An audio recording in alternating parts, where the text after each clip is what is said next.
হেলেঞ্চার শাক ভাজি করে নিয়েছি আলু এবং চিংড়ি মাছ দিয়ে। আলুটাকে কিন্তু কুচিয়ে তারপরে শাকটা কুচিয়ে দেশি চিংড়ি মাছ দিয়ে কিন্তু ভেজে নিয়েছি। তোমরা যদি পুরো রেসিপি দেখতে চাও তাহলে আমার সঙ্গে থাকো। চলো আমরা পুরো রেসিপিতে চলে যাই। এখানে নিয়েছি হেলেঞ্চার শাক একদম কেটে বেছে পরিষ্কার করে ধুয়ে রেডি করে নিয়েছি কুচিয়ে। সাথে দিব ছোট ছোট করে আলু কুচি আর পেঁয়াজ কুচি। সম্পূর্ণ উপকরণগুলি দেখো এক সাইডে রেডি করে নিয়েছি। এখানে চিংড়ি মাছ কুচি, কাঁচামরিচ কুচি, পেঁয়াজ কুচিটা নিয়ে কড়াইতে দিয়ে দিয়েছি। এখন কিন্তু আমি চুলায় বসিয়ে দিব পরিমাণ মতো তেল দিয়ে। দেখো সম্পূর্ণ উপকরণগুলি রেডি করে নিলে রান্না করতে খুবই সহজ হয়ে যায়। তেল দিয়ে দেখো চুলায় বসিয়ে দিয়েছি পেঁয়াজ কুচি এবং চিংড়ি মাছ কুচি, কাঁচামরিচ কুচি। কিছুক্ষণ নেড়ে চেড়ে এভাবে করে চিংড়ি মাছটাকে ভেজে নেবে এবং পেঁয়াজের সাথে, তাহলে কিন্তু চিংড়ি মাছের যে ফ্লেভারটা খুবই সুন্দর এবং লোভনীয় আসবে এবং চিংড়ি মাছগুলি ভাজা হয়ে যাবে। এভাবে কিন্তু শাক ভাজি করলে চিংড়ি মাছের কালারটাও ভালো আসে এবং ফ্লেভারটাও ভালো আসে। এখন একে একে কিন্তু দেখো দিয়ে দিয়েছি হলুদের গুঁড়া, মরিচের গুঁড়া এবং আদা রসুন বাটা। সব কিন্তু কোয়াটার চামচে 1 চামচ ব্যবহার করেছি, আর লবণটা দিয়েছি 1/2 চামচ কোয়াটার চামচে। মশলাগুলি দিয়ে নেড়ে চেড়ে কিন্তু তেলের মধ্যে কিছুক্ষণ ভেজে নেব, মানে কষিয়ে নেব। খুব ভালো করে নেড়ে চেড়ে ধৈর্য সহকারে কিন্তু কষিয়ে নিয়েছি। দেখো কতটা সুন্দর লাগছে ভাজাটা। এখন কিন্তু সামান্য একটু পানি দিয়ে দিব। পানি দিয়ে কষাইলে কিন্তু তরকারিতে এবং শাকে কিন্তু খুবই ভালো ফ্লেভার আসে। এখন দিয়ে দেব কিছু আলু কুচি। আলু কুচি আর পেঁয়াজ কুচিটা দিয়ে নেড়ে চেড়ে কিছুক্ষণ এভাবে করে নেড়ে চেড়ে নেব। খুব ভালো করে নেড়ে চেড়ে কিন্তু কষিয়ে নেব। আলুটাকেও ভালো করে কষাইলে কিন্তু এর মধ্যে সিদ্ধ হয়ে যাবে।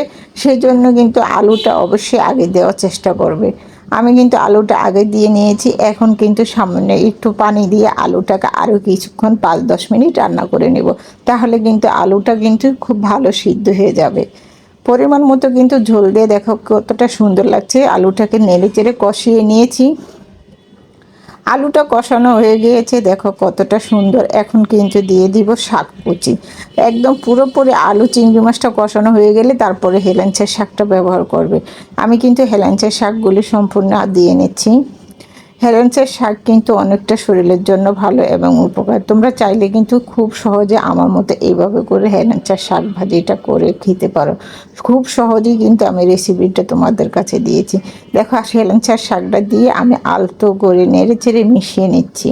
তোমরা চাইলে কিন্তু এভাবে করে অবশ্যই মিশিয়ে নেবে। শাকটা কোনো রকম ঢেকে রান্না করবে না। 10 মিনিট নেড়ে চেড়ে রান্না করার পরে দেখো শাকটা অল্প হয়ে গিয়েছে এবং খুব ভালো সিদ্ধ হয়ে গেছে, পরারি রান্নাটা হয়ে আসছে। আরও 2-3 মিনিট কিন্তু এভাবে করে নেড়ে চেড়ে চুলার মধ্যে নেব, তাহলে কিন্তু শাকটা সফট হবে এবং খেতে খুবই ভালো লাগবে। আরও 5-10 মিনিট দেখো নেড়ে চেড়ে নিয়েছি। খুব ভালো করে কিন্তু নেড়ে চেড়ে নেওয়ার পরে রান্নাটা আমার হয়ে গিয়েছে। দেখো ঠিক এরকম। এখন চুলা থেকে নামিয়ে নিলাম। শাকটা একটা পাত্রতে বেড়ে তোমাদেরকে দেখাচ্ছি কতটা সুন্দর এবং লোভনীয় লাগছে। এইভাবে তোমরা চাইলে কিন্তু যে কোনো শাকই রান্না করে খেতে পারো। খুব সহজে রান্নাটা হয়ে যাবে, আবার ঝটপট কিন্তু খেতেও খুবই ভালো লাগবে। একটা পাত্রতে তুলে নিচ্ছি, দেখো কতটা সুন্দর লাগছে। তোমরা এই শাকটা কিন্তু সাদা ভাত দিয়েও খেতে পারবে, গরম ভাত দিয়েও খেতে পারবে। চাইলে কিন্তু সব রকমই খাওয়া যায় শাকগুলি। শাক কিন্তু অনেক ভালো, শরীরের জন্য উপকার। আজকে শাক ভাজিটা যদি তোমাদের কাছে ভালো লেগে থাকে প্লিজ লাইক, কমেন্ট ও শেয়ার করে দিবে, অন্যকে দেখার সুযোগ করে দিবে।